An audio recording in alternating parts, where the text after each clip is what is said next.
હું વસવા રાજેન્દ્રભાઈ લક્ષ્મણભાઈ ઝઘડિયા તાલુકાના પડવાણિયા ગામનો રહેવાસી છું, આદિવાસી છું.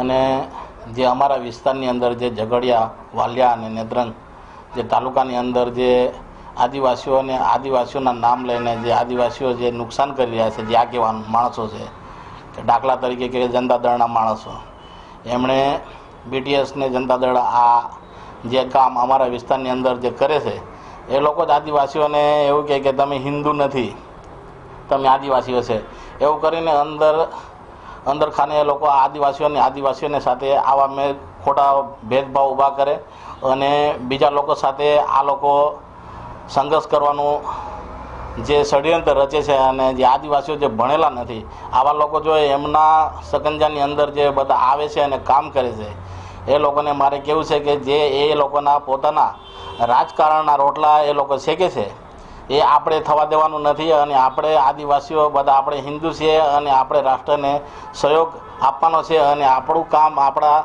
જે સમાજના બાળકો જે અત્યારે આપણા સમાજની અંદર જે આપણા વિસ્તાર આદિવાસી વિસ્તારની અંદર શિક્ષણ નથી, કે રોજગારી નથી, કે રસ્તાઓ નથી. આ રસ્તાઓ આજે એ લોકો 35 વર્ષથી એકધારી શાસન કરે છે, છતાં બી આપણે ત્યાં આજે પણ પીવાના પાણીના ફાફા પડે છે. પણ લોકો એવું કે આ આપણો મસીહા છે એવું કરીને આપણે એ લોકોના હાથની અંદર અને એના જો કામની અંદર આજે આદિવાસીઓને જો ખોટા માર્ગે લઈ જઈને ખોટા કામો કરાવે છે આ વિસ્તારની અંદર. હું દરેક આદિવાસી ભાઈને એવું કહેવા માગું છું કે આપણે છે ને ખોટા કોઈના કામે કે કોઈના કહેવાથી આપણે ચડવાનું નથી. અને આપણા છોકરાઓના અને આપણા વિસ્તારના વિકાસ થાય એવું કામ આપણે કરવાનું છે. એટલે કોઈ પણ ખોટા માર્ગે દોડાવવાના નથી. એ લોકો 1 વર્ષની અંદર 2 પક્ષ કે 3 પક્ષ બનાવે છે. એ લોકોએ પહેલાં BTS બનાવ્યું, પછી અત્યારે હમણાં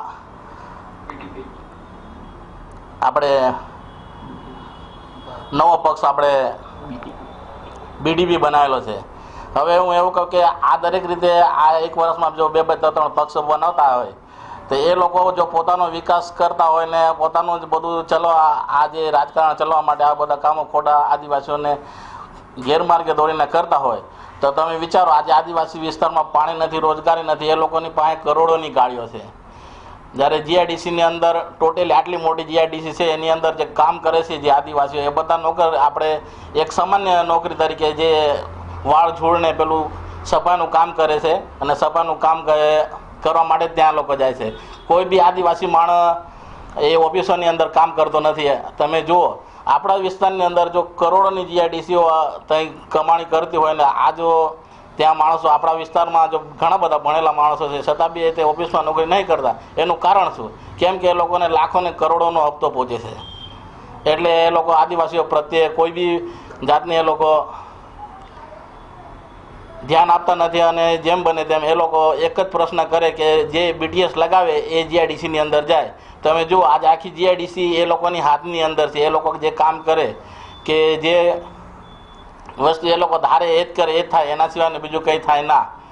તો હું એવું કહું કે આદિવાસીઓ પર અત્યાચાર છે અને આપણે બધા એક થઈને આપણે એને આવનાર સમયની અંદર આપણે બધાએ ભેગા મળીને એને બતાવવાનું છે કે આ જે ખોટી રસ્તે આપણને દોડાવે છે એ આપણે હવે થવા દેવાનું નથી અને હવે આપણે જાગવાનું છે.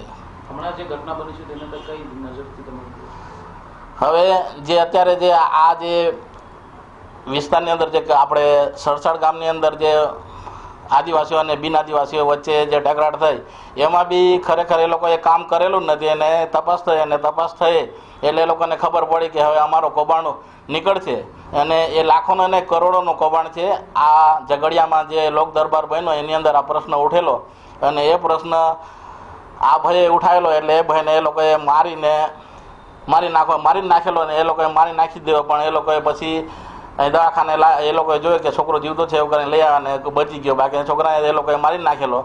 અને એ મરવા માટેનો ષડયંત્ર બી જનતા દળનો જ છે ને એમના જ માણસોએ આ કરેલું છે, બધા લોકો જાણે જ છે.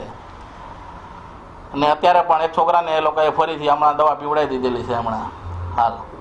એટલે આવા જે ખોટા આ લોકો જે ખોટા રસ્તે દોડે છે, હવે એ લોકોનું ભવિષ્ય બી જે કરેલું છે એમનું બી જે ભવિષ્યની અંદર એ લોકોને કેટલી તકલીફ પડશે. અને આજે થયું એ છોકરાએ પણ કેટલા તકલીફો વેઠીને આવ્યા વિસ્તારની અંદર આવા જે ખોટા બનાવો કરે એ બધું હવે ના થાય ને ના થાય એના માટે ને આપણે જાગવાનું છે. હવે કોઈ પણ જગ્યાએ કોઈ પણ માણસ કોઈ એવું કહે કે આ આપણે કરવાનું છે પણ એ આપણે કરવાનું નથી ને આપણે વિચારો આપણા જીવન કેવી રીતે જીવવું તે આપણા હાથમાં છે. લોક દરબારમાં કેવો પ્રશ્ન ઉઠાવ્યો? લોક દરબારની અંદર એ લોકોએ જે કામ નહીં કર્યા જે એ વિસ્તારની અંદર એ વિસ્તારમાં નહીં ઝઘડિયા તાલુકાની અંદર બી બધા ઘણા પ્રશ્નો ઉઠ્યા હતા કે એક ગામમાં ઓછામાં ઓછા 10 થી 15 કરોડોનું કામ નહીં થયું હોય. એક પંચાયતની અંદર લગભગ 20-25 કરોડો ખાઈ ગયા, રસ્તાઓ ખાઈ ગયા, પછી બોરના પૈસા નહીં, રસ્તાઓ નહીં થયા, બધા પૈસા એ લોકોએ કોઈ કામ નહીં કર્યું. એના માટે ત્યાંથી પ્રશ્ન ઉઠ્યો. એ લોકોને એવું લાગ્યું કે આખા ઝઘડિયા તાલુકાના થઈને આ તો કરોડોનું ને અબજોનું એ લોકોએ કૌભાંડ કરેલું છે.